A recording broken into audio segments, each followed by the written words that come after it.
Uber ha supuesto una revolución, sobre todo en el modo en que la gente se transporta por sus ciudades. Y es que antes de la aparición de Uber no era tan fácil conseguir un transporte como se ha dicho. La revolución viene porque la tecnología ha hecho posible que todo el mundo que se quiera desplazar del punto A al punto B lo pueda hacer de una manera cómoda, flexible y económica. Pero eso fue solo el principio. Cuando nosotros empezamos hace 5 años, quisimos darle solución a este problema, y es transporte no lo suficientemente servido en las ciudades. Con el tiempo nos hemos ido dando cuenta que existe la posibilidad de que la gente que va a un mismo punto en la ciudad comparta su trayecto. Y esa es la revolución pendiente a la que nos enfrentamos ahora mismo. Y esa revolución es la de intentar cambiar el modelo de movilidad de las ciudades. Sí, bueno, realmente como la nomenclatura es difícil en un momento de transición regulatoria, pero sí que es cierto que nos damos cuenta que más gente en menos coches puede ayudar a solucionar el problema con el que nos encontramos, por ejemplo, aquí en Madrid, donde hay restricciones al tráfico a causa de los altísimos niveles de contaminación. Y es precisamente productos como Uberpool o como Uber Commute los que están empezando a dar respuesta a ese problema y también a reducir el coste de los trayectos, al ser personas que comparten el coche en un momento determinado, para que más gente pueda acceder a este servicio. Porque cuanto más baja el precio, evidentemente, más gente puede acceder y se democratiza el acceso al transporte en las ciudades donde operamos. Nosotros también nos dimos cuenta en un momento dado que si podíamos transportar personas, podríamos transportar cualquier otra cosa.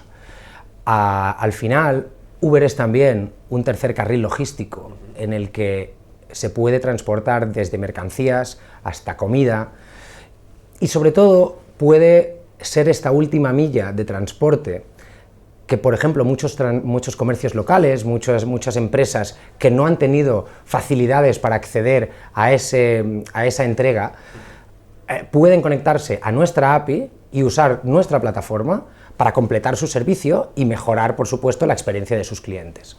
Claro, porque es lo que estábamos comentando. Siendo una plataforma logística, lo que podemos hacer es que muchísima gente que antes no había tenido ese acceso, ya sea porque el precio va hacia abajo y no carga con muchos costes que hasta ahora habían hecho muy difícil para ciertos negocios y para ciertas empresas poder acceder a esa entrega de última milla, sino también que al reducir, y ahora hablo de transporte de personas, drásticamente el coste, haciendo que exista un amplio rango de posibilidades, desde el transporte más barato, que sería el transporte compartido que comentábamos, hasta el transporte de alta gama, para cuando quieres ir con un cliente o quieres ir con tu mujer a la ópera.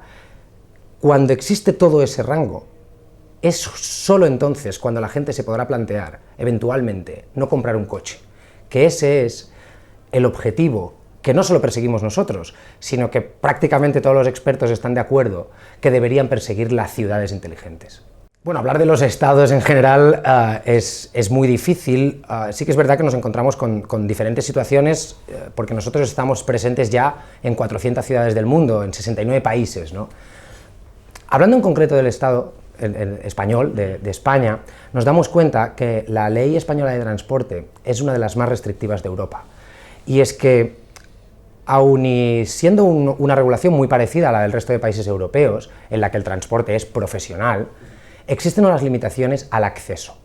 En particular, para transportar personas en España puedes tener una licencia de taxi o una licencia VTC, y la Ley Española de Transporte limita en el número de licencias VTC que pueden existir. Eso lo que provoca es que, por ejemplo, España tenga difícil acceder a productos como los que hemos comentado antes, como Uberpool, para aprovechar todos esos trayectos coincidentes, reducir sustancialmente el precio y eventualmente mejorar la movilidad en las ciudades. Nosotros en eso fuimos claros cuando se aprobó el decreto ley que reintroducía estas limitaciones. Nosotros lo dijimos, creemos que esta ley perjudica al interés general y beneficia a un sector en particular. Y es cierto que en otros sitios, en Europa y también en otros lugares del mundo, existen regulaciones parecidas, pero son los países que han sido capaces, y no hablamos de eliminar las regulaciones, sino de hacer regulaciones inteligentes, mejor adaptadas a los tiempos y a las posibilidades de la tecnología, los que están aprovechando los beneficios que podemos traer. Yo, como ejemplo, quizá hablaría de los países bálticos, que son hoy por hoy en Europa los pioneros a la hora de dar un espacio, un marco de seguridad jurídica a todos los fenómenos asociados a la economía digital. Estonia, hace muy poco, ha aprobado una regulación de ride sharing en la que ofrece un marco de seguridad jurídica tanto a conductores como a pasajeros para que florezca un nuevo modelo de movilidad en sus ciudades.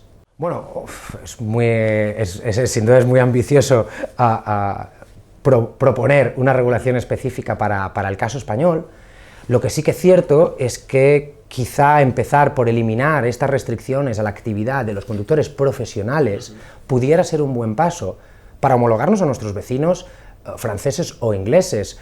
Hay que tener en cuenta que París y Londres sí tienen el servicio de Uber Pool disponible, y eso quiere decir que sus ciudadanos pueden acceder a un transporte mucho más económico y sus ciudades pueden o tienen la posibilidad de reducir el número de vehículos privados en sus calles, mientras que España no lo puede hacer. Y si no lo puede hacer es precisamente por las restricciones en el número de licencias de conductores profesionales. La innovación, en mi opinión, es ser capaz de hacer las cosas que antes eran difíciles, hacerlas más fáciles. Y eso puede ser aplicable a muchísimos sectores en la economía. A la pregunta si son los estados o son las empresas las que tienen que tirar de la innovación en un país, pues yo diría que debería ser un modelo mixto. Al menos aquí en España hay una serie de sectores que son públicos. La sanidad, la educación y el estado del bienestar nos garantiza esos servicios. Con lo cual sí creo que tiene que haber innovación desde la iniciativa pública. Igualmente, es muy cierto que muchas de las empresas más innovadoras que ahora mismo están operando, tanto en España como en el extranjero, son empresas privadas, y han sido luego los estados las que han adoptado alguna de las innovaciones para su propia actividad.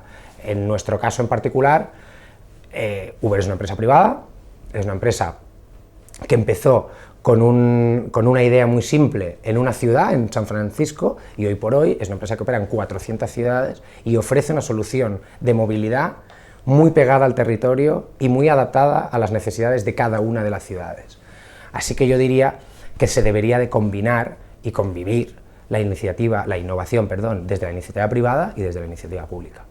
Yo creo que en España el lanzamiento de Uber va a tener muy buena acogida, y la va a tener por dos motivos. El primero es que España es un país con una altísima tasa de paro. Y nosotros nos hemos dado cuenta, en todas las ciudades en las que estamos operando, que la llegada de Uber hace crecer el mercado del transporte, y lo hace crecer para todos. Y eso quiere decir que mucha gente que antes no tenía la posibilidad de acceder a una actividad, en este caso a conducir profesionalmente, puede hacerlo. Nosotros hace poco ofrecimos datos a ese respecto, y es que lo que hicimos fue comparar el ratio de conductores profesionales, y eso quiere decir taxis más VTCs, en Londres, con el que actualmente hay en España. La diferencia era de 5 puntos. En España hay 5 por cada 1000 y en Londres actualmente hay 10 por cada 1000. Si alcanzáramos una ratio parecida a la que tiene Londres, en España se crearían más de 33.000 puestos de trabajo. Y creo que eso es suficientemente importante para que al menos lo intentemos. Uber ha llegado para quedarse, y yo creo que además, con 5 años de historia que tenemos ya, nos hemos dado cuenta que no necesariamente la primera propuesta con la que llegamos a una ciudad es la que realmente le interesa a esa ciudad, porque la capacidad de adaptación de Uber es enorme. Y lo comentábamos antes, empezamos como un servicio de coches de alta gama, era un chofer on demand a través de una aplicación que podías conseguir allí donde estuvieras. Hoy, en París, en Londres o en China, somos capaces de servir el transporte en una amplísima gama de necesidades. Como comentábamos, desde la persona que tiene necesidad de transportarse de la manera más económica posible y que el coste que le supone se puede incluso homologar al coste que le supondría ir en su propio vehículo, hasta incluso servicios de helicópteros on demand que hemos tenido en México o en Cannes. Con lo que quiero decir que ha llegado para quedarse porque esto es lo que hasta hoy hemos podido desarrollar.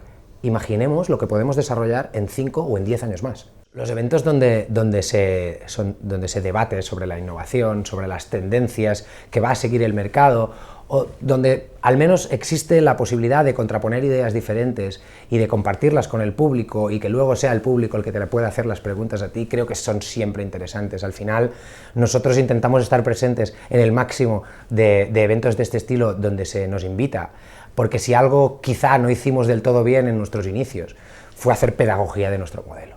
Con lo cual pensamos que es muy importante estar presentes en eventos de este tipo para poder explicar cuál es el fenómeno que ha supuesto la llegada de Uber a distintas ciudades y sobre todo explicar por qué hemos tardado tanto en llegar a España.